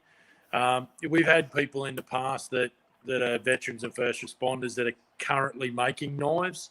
And we haven't been able to slot them into a spot because they've already got that, if that makes sense, they've already got that enjoyment, or they've already started on that path. So we might be able to get them in at some point, but they definitely won't be a priority. But I know that sounds harsh, but there's a lot of people out there that sort of need some pretty urgent assistance. Absolutely. Here we go. Right, that's it. That's a good comment, Matt. That's exactly right.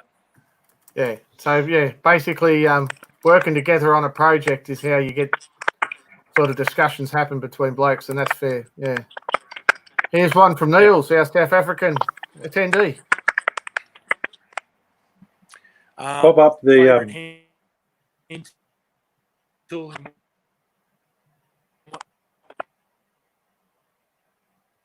We lost you, dude.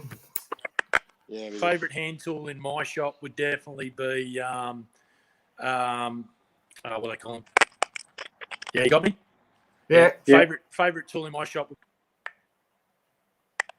Yeah. I've got a couple of the 84 engineering file guides, and you can't beat them. From doing the slots in your bolsters to getting your shoulders right, probably the most valuable tool you can buy.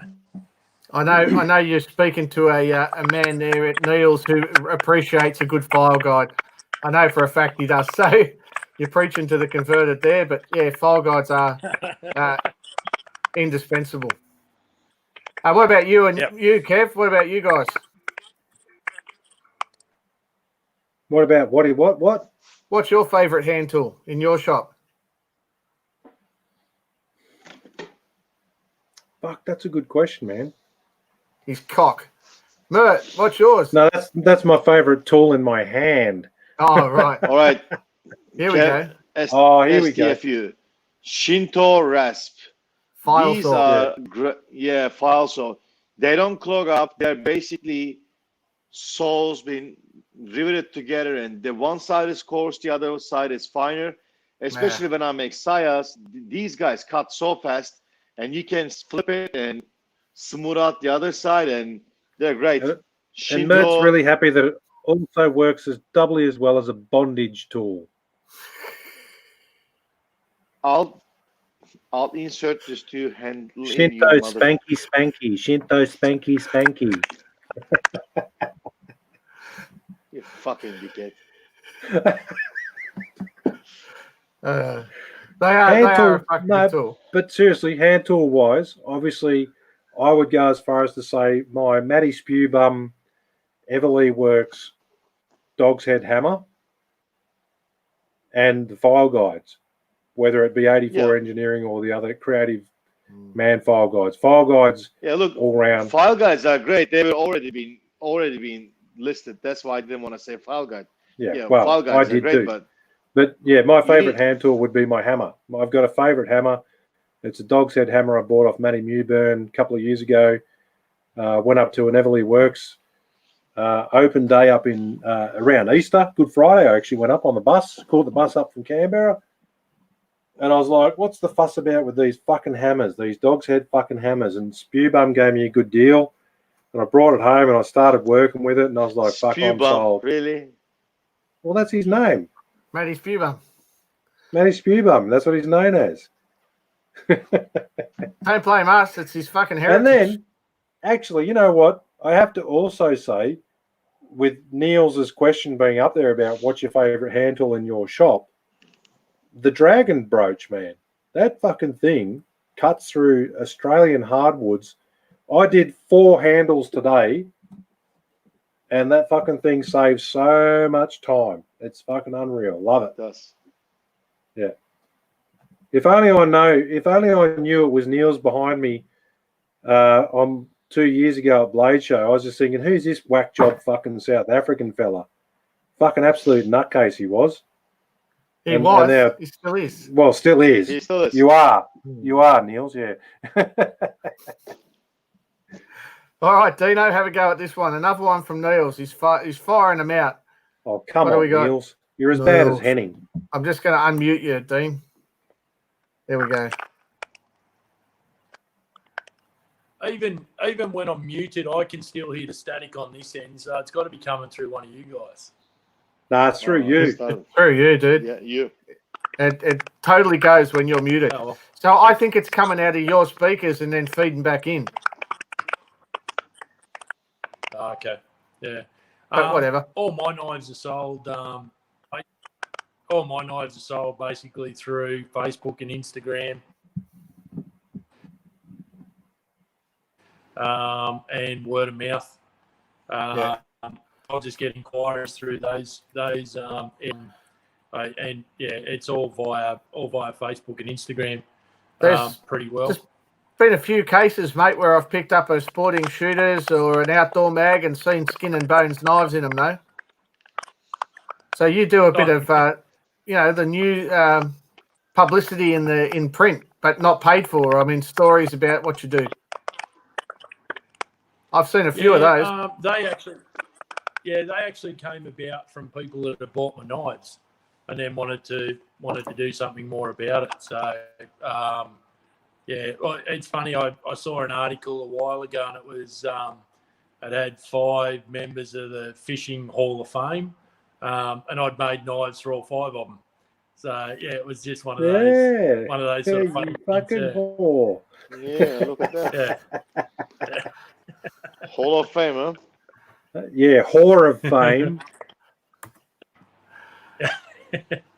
Yeah. Hey, Corin. So scroll up. Matt, a you don't few want to see comments. anything with that.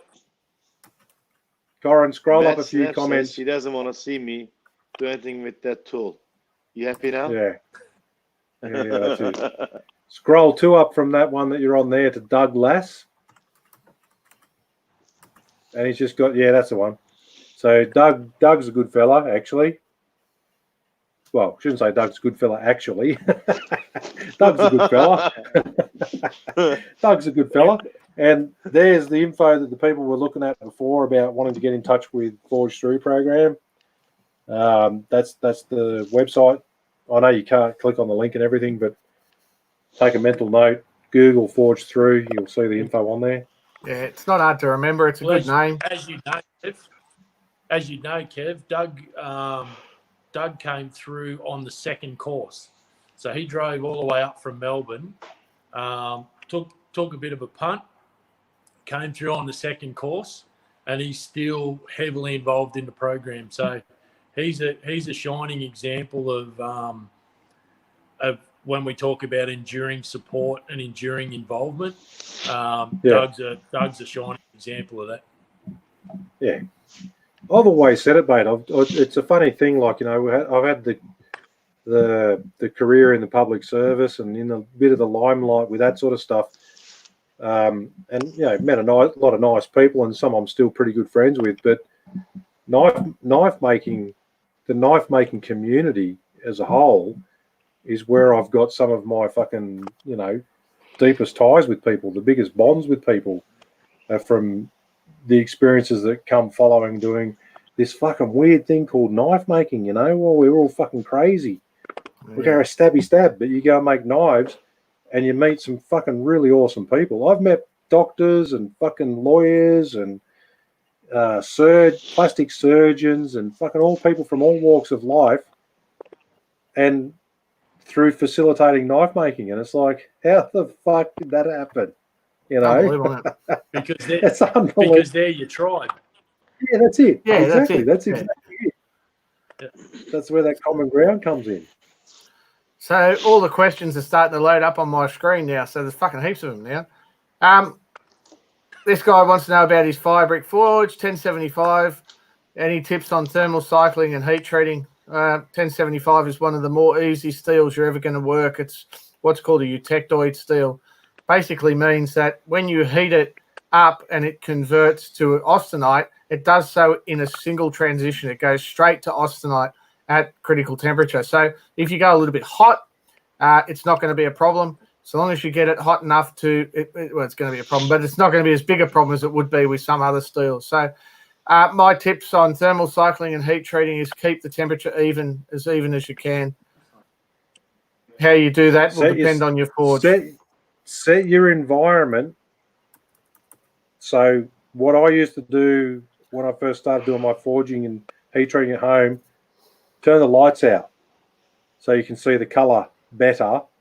Get a thermocouple, whatever, but start your process and repeat your process. Don't keep fucking switching and changing. Work it out and then repeat it. It's a repeatable process. Yeah. Fucking moving on. Dean, how much are your courses? Because Matt wants to do one rather than Kev, see if you can stay for Bob. The private fucking bidding war is going to go on here. Contact me offline, Matt, you bastard. Let's just say that he's been bribing me already. Oh, yeah, right. Yeah. So you got, Dean, do you want to have a go at, do you make hammers, Dean? No. I'll do tomahawk for that, but my hammer making sucks ass. Basically, if I do a tomahawk and the eye's out, if it's only just out, I'll actually mill it out on a milling machine with a deburring tool, a burring tool to try and straighten it up. But if it's too far gone, that's like. Yeah. Well, look, the tip I have for you, Nick, is if depending on how it's out, right? If it's just to one side but straight, the side that's thinnest, hit it under a jet of cold water, just to cool it off, not to quench it out, but just to cool that side off, and then go drifting again. And the side that's hotter will stretch, so it'll thin out on that side, and you can get it to balance. If it's twisted, it's a lot harder to fix. It's sometimes easier to make a handle that's twisted. Not that I've ever done that. Yeah. Go. My advice on that: go and do a course with Wayne Saunders. So you guys all. Oh, Wayne Saunders will sort that. Yeah, Wayne's got all the tricks and tips. Yeah, for sure. So forged through. I think it's fairly straightforward what you do. I've forged through. Yeah. Yep.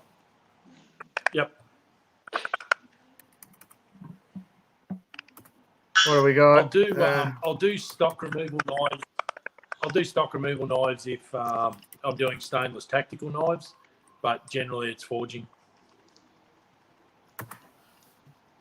Here we go. 4-hour build challenge. What will you make? A mess. Rum. Rum. Mate, we're fucking, what are we, 4.5 months into the year and I'm still on my first knife. Fucking 4 hours? Fucking Jesus Christ. Is it fucking challenge TikTok? you struggle for you, you TikTok fucker. challenge? What is this? TikTok challenge. 4 hour. TikTok Yeah, knife making. Yeah. TikTok fucking knife making. How many kids and wives have we had? Well, there we go. That's interesting. Very personal. Well, Combined? Niels, earlier this week, I actually had my 20th wedding anniversary. I've been with my wife for 26 years. I'm not old enough to have had any more wives, and I have one child. I have a son who's about to turn 18 years old. He's a good fella too. How about you, Dino? Mate, I'm a retread, second time round. Combined 5 kids. 5. Jesus, mate, keep it in your pants. Well, No, you said combined, so there's probably Well, Combined. true. So yeah, I've had 4 kids, 1 wife, 20-something years now. Mert? 1 wife, 14 years, 2 kids that I know of.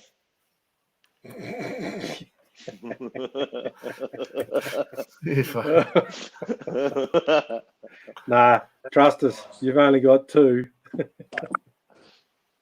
I got 2 from her, as well as I don't know about the rest. Is that all those years working at McDonald's all over the world, Mert? Oh yeah, there's your Happy Meal. Take it. Do you want a big meal? I was about to say to Mert, can Kleenex have children? Oh, got little Kleenex babies running around.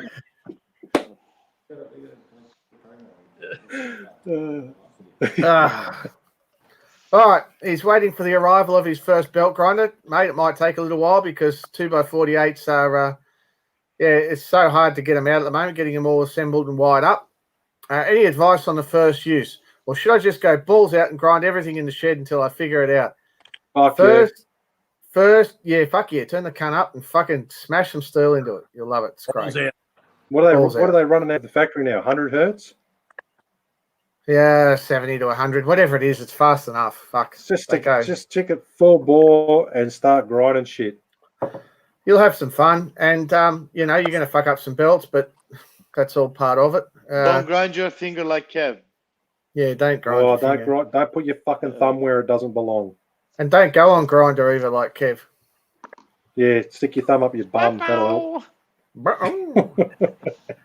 Right, been paid.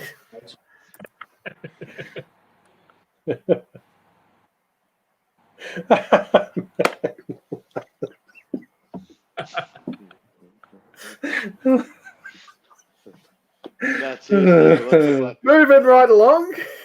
Matt Snape, fair dinkum, you are a fucking cracker. You are. Thanks, man. Yeah, there we go. Yeah. There we go. Hey. Oh, actually, you know what? I probably missed some there, so if you've got some more, check them up. No, but listen, based off Matt's comments, go back to Matt's comment, which was congratulating me for the thing and commiserating my wife.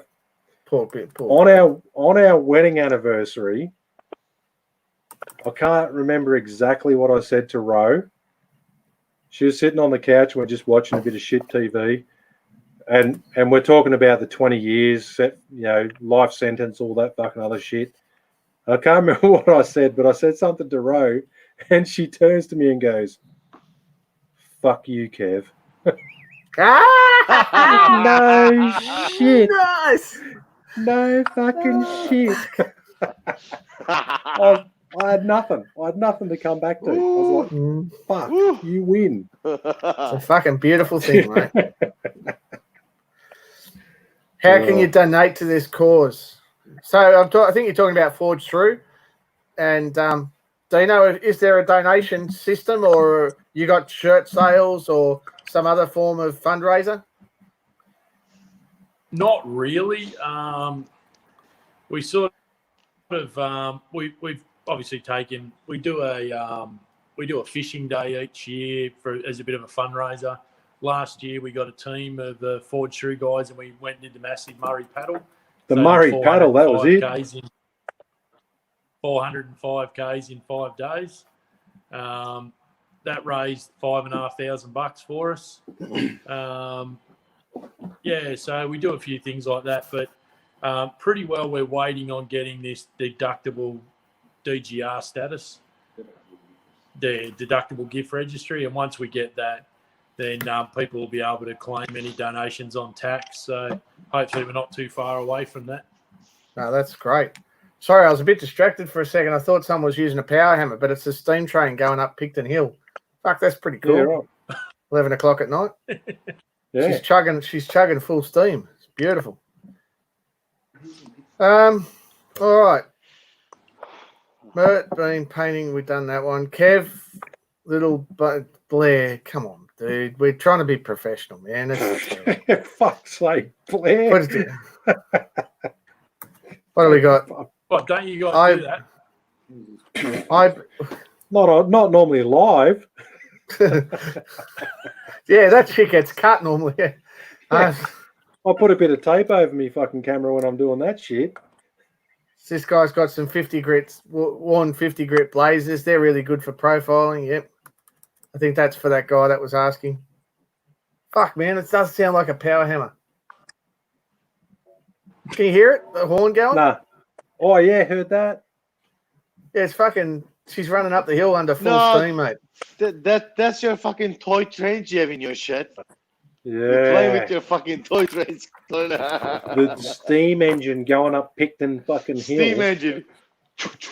Thomas the Tank Train. There you go. Cora's no, got that's a not pretty one of mine. impressive train set. That's a real train. That's a real train. Ian just had a baby. I'll be clear here. Ian didn't have the baby. He did look pregnant, but it turns out it was his wife that was pregnant, and Ian still looks pregnant. How young? He's too young to get your kids involved in knife making. And there's his little baby on his profile pic, cute as a boot. Artie, I think his name is. Artie. Get your ugly head out of the way, Ian, so we can fucking see your kid. Let's see the little tacker. Obviously takes after his mother if he's half decent looking.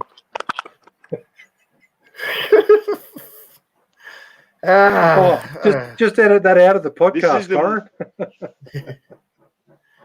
Finish the first bottle of red. Things are getting messy. I'm going a bit light on, but I've got to go to work in the morning. Yeah, I got stuff to do too. I got 4 handles to shape in the morning, and then I got to go for a coffee with friends and probably lunch with someone. Maybe afternoon tea, and then maybe think about takeaway for dinner. Pretty busy day. Oh, fuck me. Sorry, I've lost audio. Wait up. Oi, Dean. What are you having a conversation for next to you? Come on. What's he saying? Oh, He's like, you guys are fucked. Yeah. He's whispering, fuck, these guys are shit. What the fuck? He wants... Why is my ceiling so shiny? Because, motherfucker, when I built this shed, I got this product called foil board, which is basically styrofoam. It's about the stuff I got is 40 mil thick, and I lined it with foil board, so it's insulated. It's like a styrofoam esky. So I'm sitting here in Picton in shorts and a t-shirt in 23 degrees outside. There's frost on the ground, so that's why my ceiling's shiny. Matt, the real answer is so he can watch himself have a wank. Yep. Well, yeah, there is that. It's just one of the added benefits, yeah. It's going to strike 11. Fuck, I reckon that's almost time to call it quits then. Ian reckons I look less. My battery's gonna go soon. Yeah, all right. We'll knock it over. That's code. That's Mert's code word for I think we've fucked up enough. Let's get out of here. Ian reckons that he looks less pregnant than I do, and that's probably a very fair call, but I'll give birth one day. I did pick up the other week from Auburn. Guys were working hard out the back filling orders. All props to them. Yeah, fuck, man. They're doing their best, honestly. There's only so much we can do in this circumstance. Anyway, never mind. Let's wrap up. Kev, you want to wrap it up? Well, why are you giving it to me to wrap up? Well, because fucking Mert's not singing for us. Oh, come on. Well, Dean, thanks for coming to the show. And thanks for all the insights and thanks for your service with the Porsche Tour program.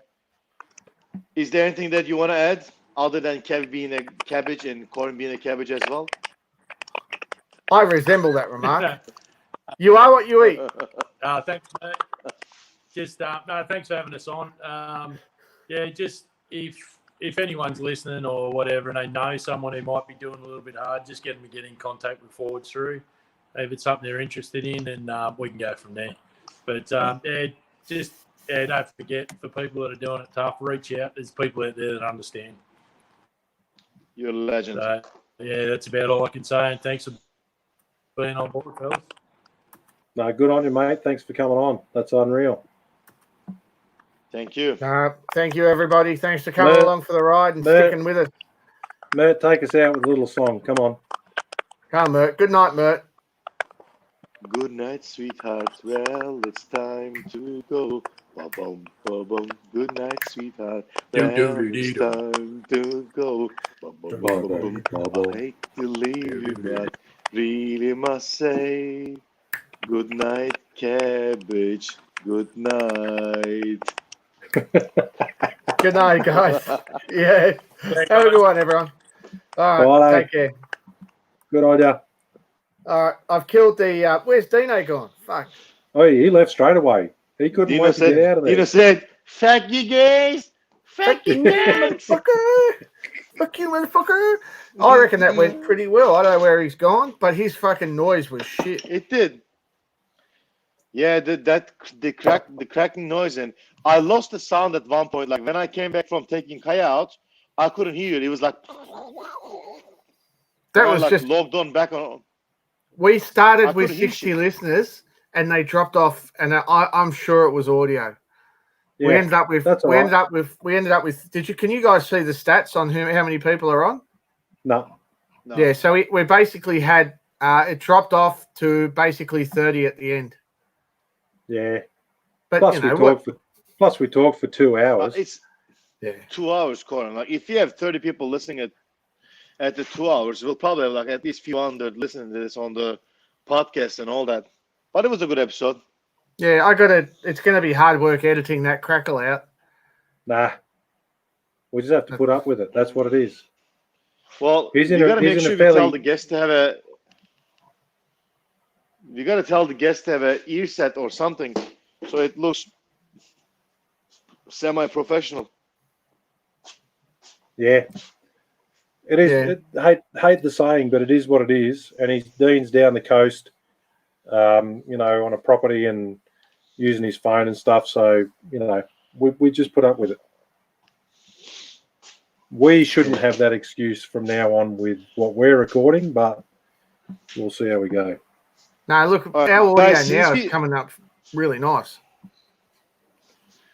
Question, guys. Since we 1 second, man. Since we abandoned the meetings or the discussions prior or after the show, so what's the plan for next week? Let's get that straightened out while we're still talking. Well, we're still live. No. What I would like to do is use this platform to record at the same time we'll as. do live. Do you guys want to have a guest? Oh, if we can get a guest, yeah, why not? Go live, yeah, why not? Yeah, I don't mind. I'm not fussed. It doesn't stress me. I'm happy with the Thursday. What's that? Can you hear us? Okay. Right. What's he doing? Not sure. Maybe he's lost us. Yeah, I So can hear now. I lost you for a second, like 30 seconds We are ago. still live, guys. Just so you know, when we're Hey, talking my about fucking stuff, dick. we've still got the comments coming through. People appreciating what we're doing. We'll take it off